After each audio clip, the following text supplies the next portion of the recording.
Another day, another rant. Hello everybody, Matt from Those Damn Guys. This is another day, another rant. I'm joining you here during the week of E3, which is probably the most exciting week of all video game news throughout the year. A close second is probably going to be Tokyo Game Show, Gamescom, things like that, but E3 really is the tried and true gaming event in the United States.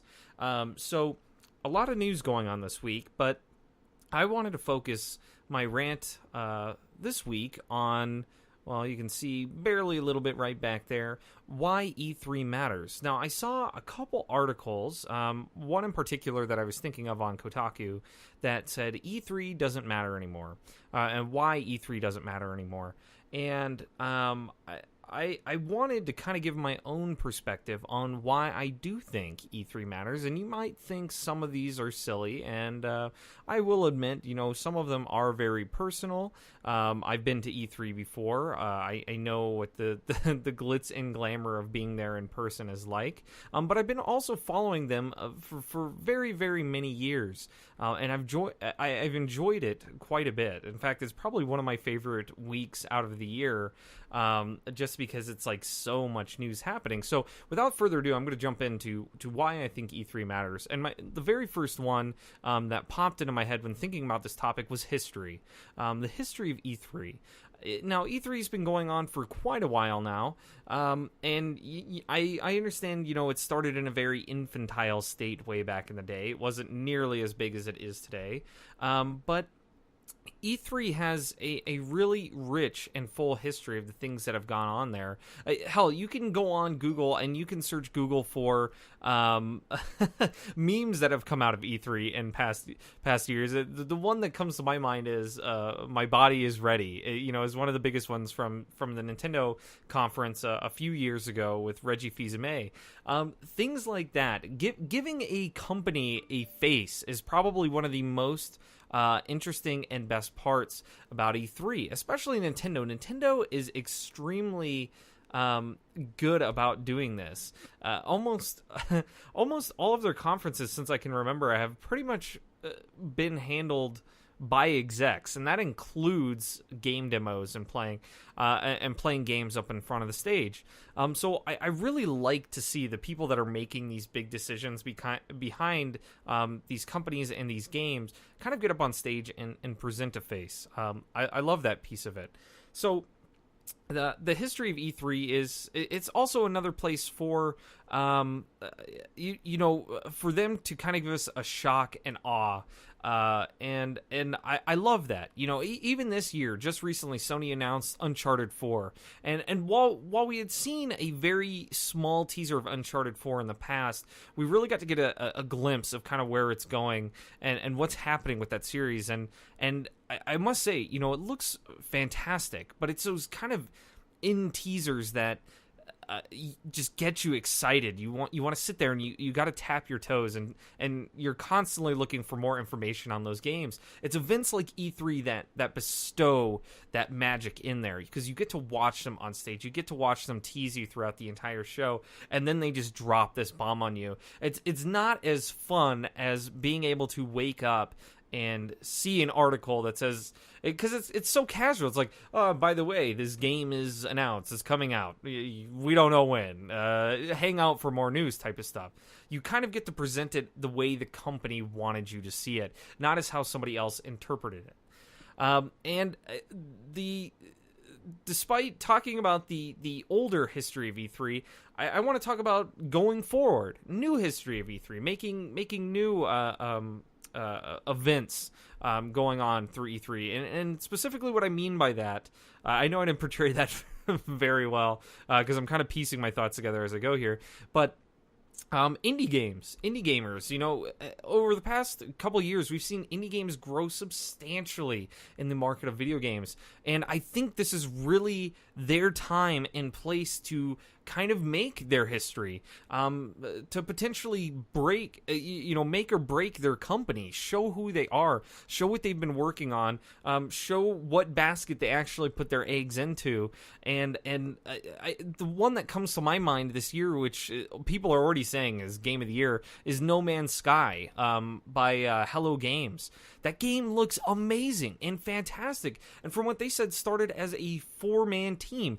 They came up and made something truly original, and something truly interesting, that's going to be coming out in the future. Now, as an indie game studio, they made history for themselves. They're going to be able to look back and say 2014 was really the year that made Hello Games. That's when we got to show how much we shined and the hard work that we put into our software. And so that's what I love to see. Is it's not even so much of the cool things of remembering back in the day of things that have happened at E3. It's the kind of history that E3 can make going forward. That's one of the reasons why E3 matters. The second piece, which I think is probably most people's favorite, is the war. The war of E3.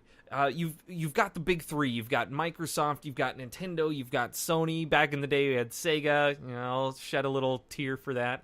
But it's so interesting. People come out of the wetworks to talk about their favorite consoles, to start rants, to start wars. Who won E3 this year? Was it Microsoft? Was it Nintendo? Was it Sony? All of that is just so much fun, and to see so much passion for something that people love. Not only are the companies trying to make themselves shine and show what they've got up their sleeves, but then you've got just these hordes of fans who are there to back them and show them what it's all about. You gotta love that war. Hell, this year alone, I remember it was at the Microsoft conference. They kind of started off, they showed Call of Duty, and then shortly after that, they showed Sunset Overdrive. And pretty much the opening trailer, if you haven't watched that, I suggest you go watch that trailer right now.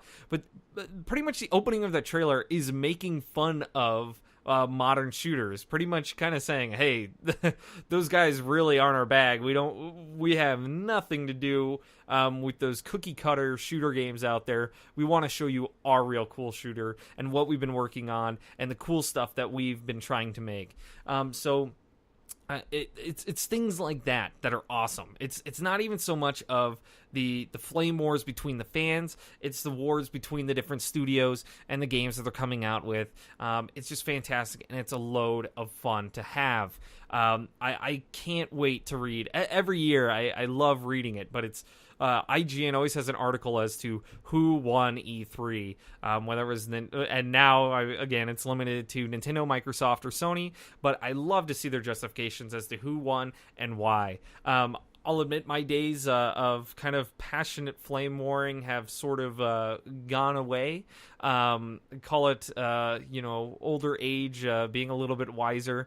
Now I just enjoy kind of sitting back and watching it go down. It's a whole lot of fun. Finally, the biggest piece of E3 is the fans. It has to be the fans. And while it is a closed journalistic event, I don't know. If you've ever been to E3, I don't know if there's as many journalists there as E3 thinks there is. But the fans are definitely there. It's time for them to get out to support their big companies that they like to back, whether it's Microsoft, Sony, Nintendo. They can scream and shout for the games that they want. It gives the companies an understanding of what their fans really want to see, of what they're booing against in the crowd, what they're loving in the crowd. I think back to Microsoft's announcement of the Xbox One and some of the things that they were talking about it, based on how the crowd reacted and their feedback going forward from there really shaped where the Xbox One is today. And I think that's fantastic. I love that. The fans are truly what making games today. If it weren't for the fans, like myself and all of you, we wouldn't have what we had today. We would have very bland, everything Call of Duty-ish. And so I'm glad we don't have that.